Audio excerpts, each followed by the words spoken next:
and we're ready to get going again. It's for me a great honor now also to present to you um, and introduce to you Mershen Pillay. He's a professor here at UKZN, and he has fabulous ideas about how to change healthcare and how to transform healthcare. And now that we are so busy with transitioning all over the show with our bodies and how we think about things, let's think about how we can transform healthcare. So over to you, Mershen. Thank you. Thanks very much, Chris. And I'm looking forward to spending the next couple of minutes chatting to you about transformation.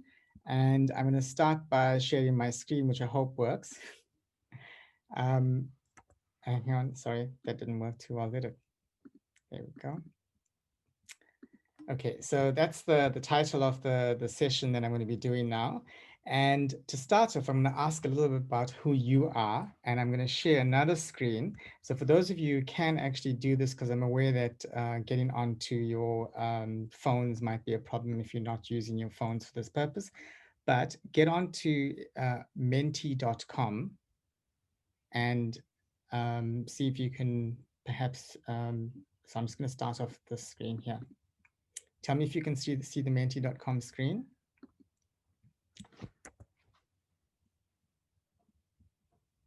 If you can, let me know. Not yet, Mershen. Okay. So I'm going to ask you to go on to menti.com anyway, and there's a code that's on the slide here, which I'll put back up, this code here. Okay. And go on to that and answer the question, who are you? Okay. In the meantime, I'll see if I can share the other screen.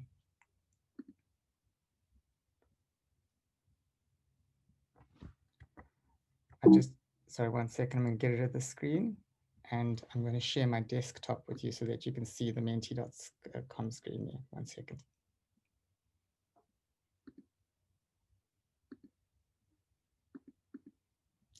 Okay, so you should be able to see this screen. No.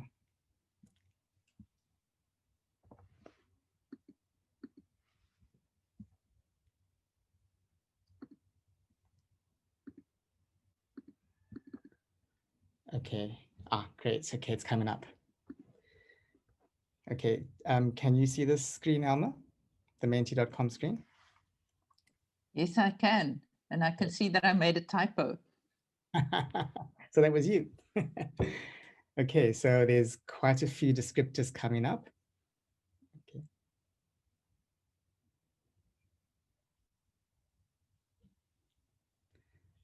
We've got a wife, a mother, activist, and a lawyer, like that. Many, many different descriptors there. So you've got gender and age. I'm a male of 39. Adventurous spirit, I like that. Okay. I'm going to ask people to also at this point describe who they are by profession and or type of, so I know that when you registered for this course, you either were a professional, a parent, or a trans person yourself. So if you can also maybe put that in as descriptors.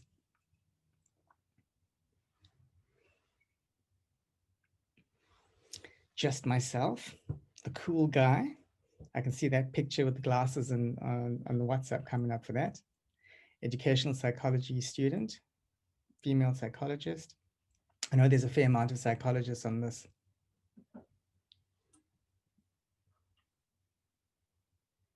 If you're not a psychologist, come out. I see there's a lawyer here, psychiatrist, yay. And a mother of 3. Father, doctor, husband, and unhappy golfer. Give up the golfing.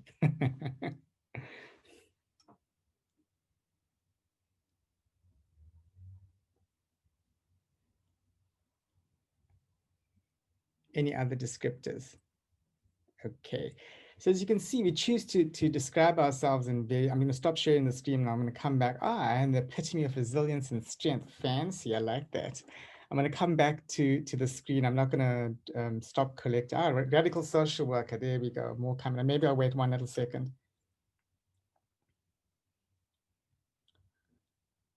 Okay, I'll stop sharing. We'll come back to this a bit later. but I'm going to get back to my slideshow. And so just in terms of this question around who are you? There's a whole host of things that I think as you've seen from the 15 people who contributed, that was mentioned about your identities. And so a large part of you, only when I asked, well, actually just before I asked, the lawyer popped in with that one, but a large part of you do belong to various kinds of professions, might identify yourselves as trans and gender diverse. You may be family, parents of people who are trans and or gender diverse. And of course, there's quite a few healthcare professionals on this call as well. And there are people representing organizations. And then this other is the one that I was particularly interested in by asking you to describe who you are. So I think if you start looking at ourselves from a very broad perspective, you look at who we are, of course, we can describe our identities in various ways. But when we enter a professional space, when we're looking at transforming gender affirming healthcare, that who we are matters and operates a little bit differently. So I'm just going to segue a little into talking a bit about how we imagine transforming gender affirming healthcare around the what that means. And also the next question I'm going to, so it's about in relation to who you are, but I'm going to ask you to answer the next question that's going to be put up on the screen from the Mentimeter.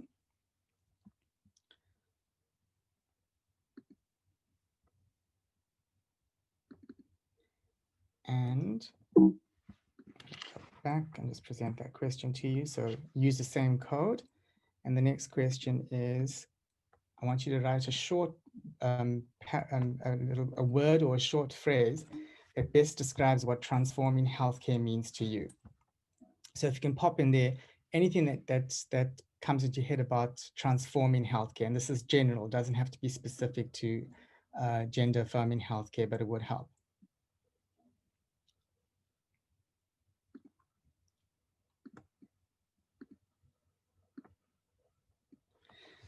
So think of a key word around transforming.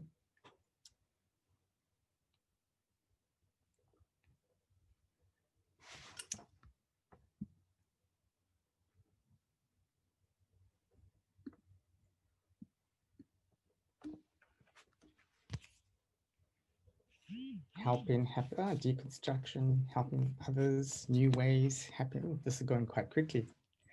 Respectful, change, I like. Others, considerate, their voice is central. I'd like to know about the there a bit more, but yes. Betterment. Got to move my head in different ways to read this. But I see changes and respectful. Change and respectful are two of the bigger words that people are coming up with. In other words, there's more people writing the same word there. New ways, equality, educating, disruption. I like that. Involved, feel free from stigma. Happiness, that's a nice one. Happiness, appropriate, accepting equal power, knowledge, empathy, kindness. I can hazard a guess about who might have said kindness. Accountability, yes. Respecting, compassion, educating, considerate. So a whole load of different words. I'm going to stop at the 15 people there. And a lot of what you've written here is related or similar to the kind of words that I imagine that you might come up with. So I've put some of these words in the slide that I'll be putting up. Whoops, that didn't work too well. Give me a second. I'm moving between too many different things, and let's see if that works.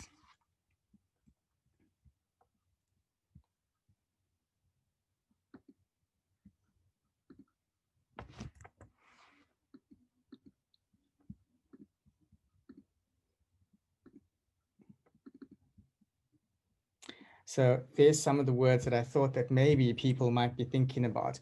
And some of you have connected to the concepts that are here: inequity, for example, equality, looking at issues around respect. I think respect came up quite a few times. Change was another one. There are a couple of other words here, like, for example, heteronormative, and I heard Jean speak about that, and I certainly know that people have referenced patriarchy. Also the notion of African, the idea about being Eurocentric, and all these other words that are here are words that we've heard in the last few, maybe since post 1994. Our country's been obsessed with looking at words like respect and dignity and all of these kinds of things.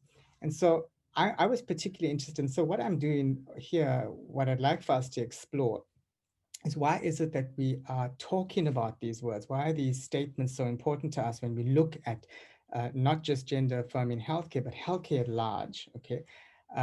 Because the specific focus on gender affirming healthcare is a really a great focus to look at how we have failed as a healthcare system, as healthcare workers, to show respect, to show care. And I always find that one particularly ironical, that as healthcare workers, people tell us to care, and that we look at issues around centering the person.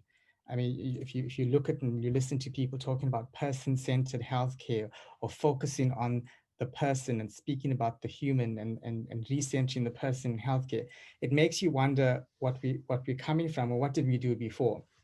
So really, I'm looking at these kinds of issues, and I just want to, yep, okay. And so what I'm talking about are this relationship here is how we as healthcare professionals, and the circle is by no accident larger in relation to them, trans and gender diverse persons, because the size of the circle matters in relation to the power we hold in relation to people who are trans and gender diverse. And of course, there are overlapping identities. So there's an overlapping professional and personal identity with, for example, when Jean-Ray spoke, there was very clear overlap between herself as a healthcare professional and herself as a trans and or gender diverse individual. So there is an overlapping of professional and personal identities, but I'm not going to talk too much about that. I'm going to talk more about this, about how in healthcare, we as healthcare professionals engulf or take over trans and gender diverse people's lives in the way we do things. Now, I love listening to Jean's talk, because if you listen to the way in which he spoke about the whole depathologizing and the whole classification system that needed to be rethought of, reimagined, the fact that the power lies with a healthcare professional to give you an identity, to talk to a person in a particular way, label, understand people through their own lens, tells you about the trouble that healthcare professions, that the healthcare world is in general. And so I'm talking about this in that kind of power that we have over other people and their lives. So I'm just going forward here. So really what this is attempting to do is position healthcare in relation to where we are. And this context is really, really significant for me, because a lot of what we are doing in the trans and gender diverse healthcare space is looking at people, but also people in context, because because context determines who we are as a culture, how we develop our lives, etc. We have to necessarily understand what context means in terms of healthcare practice.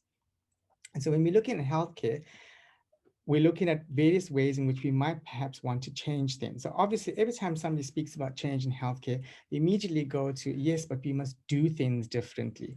So we've got the tools, come to me and we'll help you because we want to change. So in the last, say, 15 to 20, 25 years, this has been very much part of the discourse that people in healthcare practice, in the public space, for example, and also in higher education, looking at health professions education, have done. So you will find that people say, we have the intention to change, we want to change, and we look at using our tools, our methods, our tests, our whatever we have at our disposal to change. And some of these tools might be physical tools, they might be financial tools, or maybe just human resources, people. So a lot of what we're wanting to do might center around our practice domain. But of course, one of the biggest things we need to look at is how we train, and what we look at when we're looking at education and training, and more specifically, where does our information and how do we come to understand people in our training institutions that focus on health professions education. So what's wrong with our training that people, or even in this call, want us to remember things like, let's be kind, let's look at care some more, let's remember respect. Obviously, the message underlying that is we're not doing that very well. And that's possibly because of the way we get trained.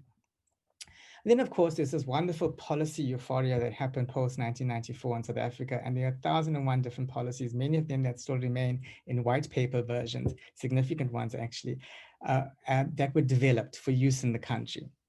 And associated with that are things like the guidelines, for example, that John spoke about, that attempted to marry notions of democracy with how it is we manage people who are LGBTIA plus. And so we're looking at a whole range of policies, protocols, guidelines, etc., that may or may not be used in terms of what we do and how we train. And of course, all these three components are interrelated. So when we're talking about change and we're talking about transformation, the fact that we raise something like, let's look at respect, means that we need to look at how respect is put into what we do, is managed with the policies that connect with our practice, or what we do, and also how respect is trained with healthcare or health professions education. And so things like respect are the values and the beliefs that underlie health professions education. And so for me, the key thing that needs training isn't necessarily the production of a policy per se, or having a new tool, or translating, for example, a self-assessment checklist into a local and indigenous African language, or looking at who we train at higher education institutions. But it's all of those things are embedded in where we start off with and how we think, what are our values and what are our beliefs. And of course, a lot of health professions education, like it is with everything else in South Africa, began under colonization. And that didn't go away when the British left the country. It didn't go away when apartheid died either. And in fact, arguably, I prefer the term post-1994 to represent the fact that the inequities that existed under apartheid are still very much part of us now. So that flag, the British flag, you'll see here in this version of the old South African flag. For some of you looking at this, you may have some very sharp and ugly memories of this flag. And then, of course, there's various times over our South African history that our flags changed up until the recent one. And why I'm speaking about the flag is that the flag has always, in a country like ours, represented affiliation. And so when we became this new flag, when we became that flag, how much of what we had from before remained in higher education, remained in what we do in our practices, and remained in the way we developed our policies, etc. In fact, a very interesting thing happened in 1994 or post-94 with the policy euphoria that I referenced. Many of the policies that were developed, for example, our healthcare policies, were actually based on and were engaged from perspectives of the old colonizers. So we had lots of influence from the national healthcare system in England, or the British healthcare system, the NHS. We had influence from a variety of other sources from Canada, Australia, and all the other so-called white colonies. So there have been a lot of principles and values that have been shaped into post-1994 healthcare policies and our practices. But what remains to be contested, or what remains to be for us to rethink, is how much of a colonial education system, a colonial practice of healthcare, and a colonial policy landscape remains with us still today. And I think if you start looking at, for all the healthcare professionals on the call, all you'd have to do is go back to university books and have a look at the reference list that you have. How many are actually sourced and from the continent, let alone the country?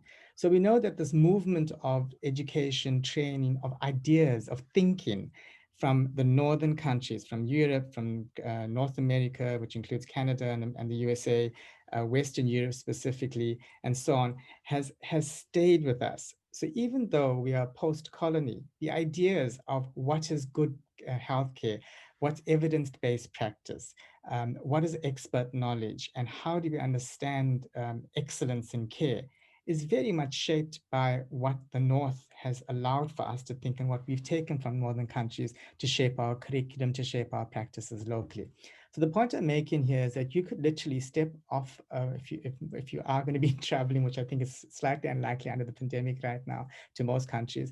But if you were to go and live and work in another country in, for example, England or North America, you'd have very little difficulty shifting your practice to suit the local language and culture, because guess what?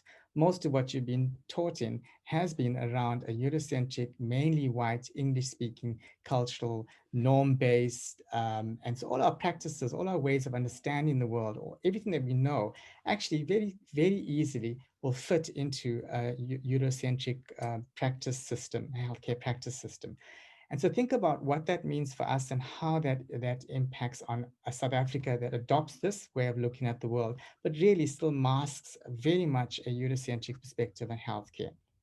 And so all of the tools that we have, all of the science and the education and technology, and I'm not knocking it entirely, so please don't misunderstand that I'm critiquing everything as being ugly and that we must throw away the baby with the bathwater. But I'm saying that there are certain aspects in the way we deal with people and our knowledges that we use that may not quite fit where we are, that may not actually speak to who we are.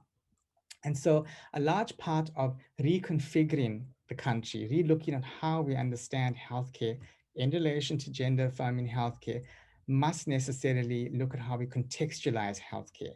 And so in looking at that, what do we do? And so one of the things I'm going to do, and I've shown this video that's coming up next a couple of times, so I know definitely that the founding members on the call and the other members have seen this next video. So forgive me for watching it, but it's just a minute long and I love it. So this is from the author and author activist Arundhati Roy, who wrote an essay called "The Pandemic is a Portal," and this is what she had to say. A portal. Historically, pandemics have forced humans to break with the past and imagine their world anew. This one is no different. It's a portal, a gateway between one world and the next. We can choose to walk through it, dragging the carcasses of our prejudice and hatred, our avarice, our data banks and dead ideas, our dead rivers and smoky skies behind us. Or we can walk through lightly with little luggage, ready to imagine another world and ready to fight for it. A portal. Oops. So ready to imagine another world and ready to fight for it. And I think that's really why I'm doing a second promo. Alma did the first one for looking at PATHSA and understanding that right now, and especially under the pandemic, I think healthcare practitioners are particularly interested in understanding the inequities that the pandemic raised more to our awareness. It's not new, these inequities that we see in healthcare, and none of what we have a look at, or at least that we can, oops, sorry, I'm having, sorry about that. Okay. And so essentially what I'm saying here is we've got a wonderful opportunity. The pandemic has given us a newer set of eyes to look at the things that we want to change, the ideas or the way in which we want to relook at healthcare and health inequities in South Africa, and specifically within a trans and gender diverse healthcare system. So thank you very much for listening, and I'll be happy to chat to you and take any questions if there's time for that.